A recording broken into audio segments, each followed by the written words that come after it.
Ikiwa zimebakia siku chache kuhitimisha mfungo wa mwezi mtukufu wa Ramadhani, Spika mstaafu wa Bunge la Tanzania na mbunge wa jimbo la Uyole jijini Mbeya, Daktari Tulia Ackson amewashika mkono waamini wa dini ya Kiislamu wenye uhitaji kwa kuwapatia iftar na chakula jimboni kwake. Msaada huo uliokabidhiwa kwa niaba yake na meneja wa taasisi ya Tulia Trust iliyo chini ya Dr. Tulia, amesema chakula hicho kimetolewa kwa Waislamu 204 kutoka misikiti 17 ya jimbo la Uyole, ambapo kila mmoja mpatiwa mchele kilo 5, maharage kilo 1, unga wa sembe na unga wa ngano kilo 1 pamoja na tende kilo 1. Tunatoa shukrani kwa mheshimiwa mbunge kwa kuweza kuwakumbuka makundi maalum kwa kutupatia iftari. Natusaidia kwa namna moja ama nyingine kwa sehemu kubwa, kwa sababu hapo wasiojiweza wakipatiwa kidogo iftari inakuwa inawasogeza.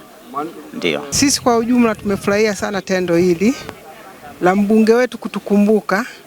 Tunamuombea maisha marefu, aendelee kutukumbuka na sisi tunamwombea mno yani. Mimi namshukuru sana binti Tulia Ackson Mwansasu. Mwenyezi Mungu amjalie hata huko na kufanya shughuli zake. Mwenyezi Mungu amfanyie wepesi mtoto wetu. Tumekabidhi mifuko 204 kwa misikiti 17 ambayo inatokea jimbo la Uyole, na kila msikiti tumeweza kupata wahitaji 12. Wahitaji tumeangalia wale ambao wamefunga lakini wako kwenye mazingira magumu kuweza kupata chakula au iftari kidogo, ndio ambao tumeenda kuwagusa leo. Na katika kila package ya mfuko mmoja tumeweka mchele kilo 5, tumeweka maharage kilo 1, unga wa sembe kilo 1, unga wa ngano kilo 1 na tende kilo 1.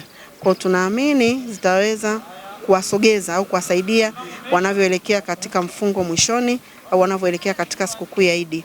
Naweza ikawasaidia sana. Kwa haya machache ambayo tumekuja kuleta, ambayo imetolewa na mheshimiwa mbunge wa jimbo jipya la Uyole ambaye ni rais wa Umoja wa Mabunge Duniani IPU, Daktari Tulia Ackson.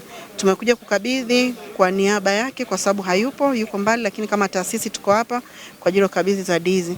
Lakini muelewe kwamba huu ni mwanzo na mwanzo ni mzuri, na mumtumie, mshikamane, msaidiane, na mheshimiwa huyu atawasaidia kwa mengi sana watu wa Uyole. Kwa niaba yangu na kwa niaba ya Waislamu wote wa jimbo hili la Uyole na wale wote ambao pia wenye hali ngumu ambao hiki kilichotolewa leo kitawafikia, nitoe shukrani nyingi sana.